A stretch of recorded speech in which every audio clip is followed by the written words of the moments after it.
Dear students, जैसा कि हमने इससे पहले वाले क्लास में देखा कि किसी भी पॉलीगॉन को सिमिलर होने के लिए ये ज़रूरी है कि for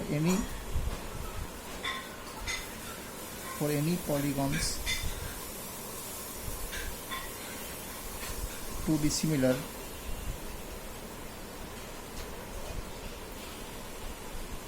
जो कंडीशंस हैं वो पहला कंडीशन है corresponding angles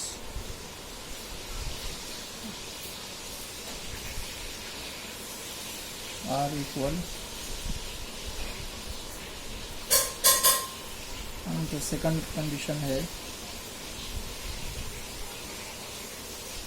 ratio of their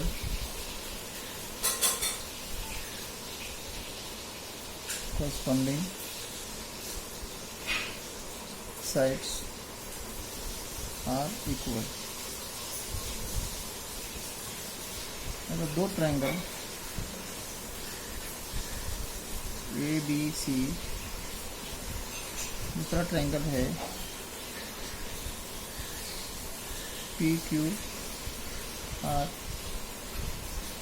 अगर इन दोनों ट्रायंगल्स का करस्पॉन्डिंग एंगल ए बराबर angle P, angle B is equal to angle Q, angle C is equal to angle R, और करस्पॉन्डिंग साइड्स का ratio A B upon P Q equal हो B C upon Q R, और यहाँ A C upon P R, तो दोनों triangle similar होंगे। Symbolically हम लोग इसको कैसे लिखेंगे? ट्रायंगल ए बी सी, ये सिमिलर ट्रायंगल, सिमिलरिटी का ये सिंबल है। A B C similar to triangle P Q R. Now अगर कोई दो ट्रायंगल, दोनों ट्रायंगल के करस्पॉन्डिंग एंगल्स ये इक्वल हैं, ये एंगल इसके बराबर है और ये एंगल इक्वल है, तो इन दोनों ट्रायंगल्स को हम लोग इक्वी एंगुलर ट्रायंगल्स भी कह सकते हैं। Triangle A B C and triangle P Q R are equiangular. अगर दो ट्रायंगल सिमिलर हैं तो वो इक्वी एंगुलर भी होंगे, या इक्वी एंगुलर हैं तो वो ट्रायंगल सिमिलर होंगे। यहाँ पर देखना यह है कि the two triangles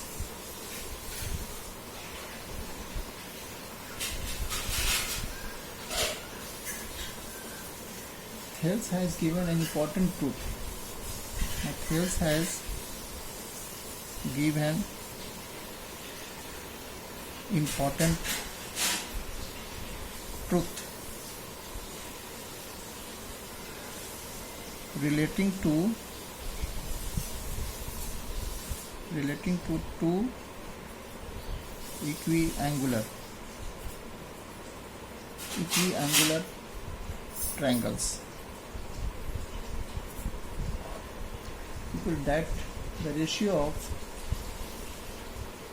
that the ratio of any two corresponding sides of any two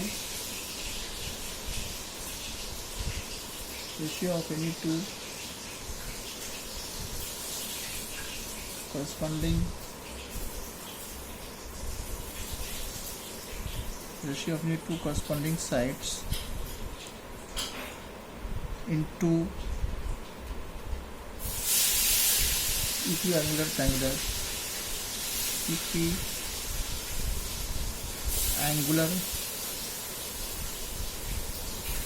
triangles is always same.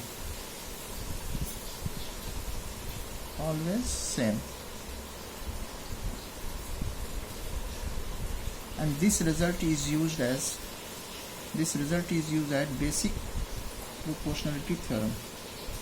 Basic proportionality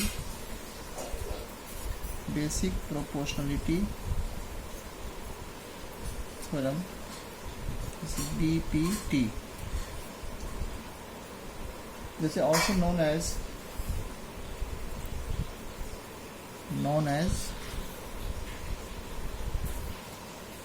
Thales theorem. इस कंसेप्ट को हम लोग थ्योरम्स के रूप में पढ़ते हैं, जिसको कहते हैं हम लोग, क्योंकि थेल्स ने दिया था इस रिलेशन को, इस इम्पोर्टेंट ट्रूथ को मैथमेटिशियन थेल्स ने इसको शो किया था, तो हम उनके नाम पे ही इस थ्योरम को पढ़ते हैं. That is known as Thales theorem and sometime basic proportionality theorem. इसको हम एक एक्टिविटी से और अच्छे तरीके से समझ सकते हैं. आप एक एक्यूट एंगल बना लो. हमने एक एक्यूट एंगल बना लिया है यहाँ. This is A, this is Y, this is X. अब यहाँ पे हम लोग 5 पॉइंट लेते हैं, इक्वल पार्ट्स, 5 इक्वल पार्ट्स लेते हैं, 2, 3, 4 एंड 5. इसका नाम दे देंगे A1, A2, A3, A4, A5. अब इस पॉइंट को A5 को AY पर किसी भी पॉइंट को कनेक्ट करते हैं. हमने किसी को पॉइंट AY पे बहुत सारे पॉइंट्स हैं, तो हम किसी भी पॉइंट पे A5 को कनेक्ट कर देते हैं. हमने यहाँ पर कनेक्ट कर दिया. इस पॉइंट का नाम हमने दे दिया C. अब यहाँ पे A1, A2, A3, A3 से, या आप A2 से भी ले सकते हो, हम यहाँ पे A3 से ले रहे हैं. A3 से BC, A5C के पैरेलल, A5C के पैरेलल A3 से एक लाइन ड्रॉ करेंगे इस तरह से, जो AY को E पर टच करता है. ये फिगर आपको मैंने समझाने के लिए बता रहा हूँ कि BPT कैसे आप इसको, BPT को किस तरह से इसको एक्सप्लेन किया जा सकता है. अब यहाँ पर हम लोग मेज़र करेंगे. A3 रेशियो फाइंड आउट करेंगे. A3 divided by A3 A5. तो हम देखेंगे यहाँ पर 3 पार्ट्स हैं, 1, 2, 3. So this will be equal to 3. और यहाँ पर A3 से A5 ये 2 पार्ट हैं, it will be 2. The ratio is 3/2. Now what will be the ratio of AE upon EC? AE upon EC. By measurement we will see that the ratio of AE upon EC will also come to 3/2. So this is a very important result, and this is only possible when A3, that is A3, when A3 parallel to A3E parallel to A5C. जब A3E और A5C जब ये दोनों parallel होंगे, तभी इनके corresponding sides का ratio, they will be divided into the same ratio. They will be divided into the same ratio. That is A3 divided by A3 A5 will be equal to AE upon EC. And this concept is used as theorem, and we will prove this theorem in the next class. Okay, fine.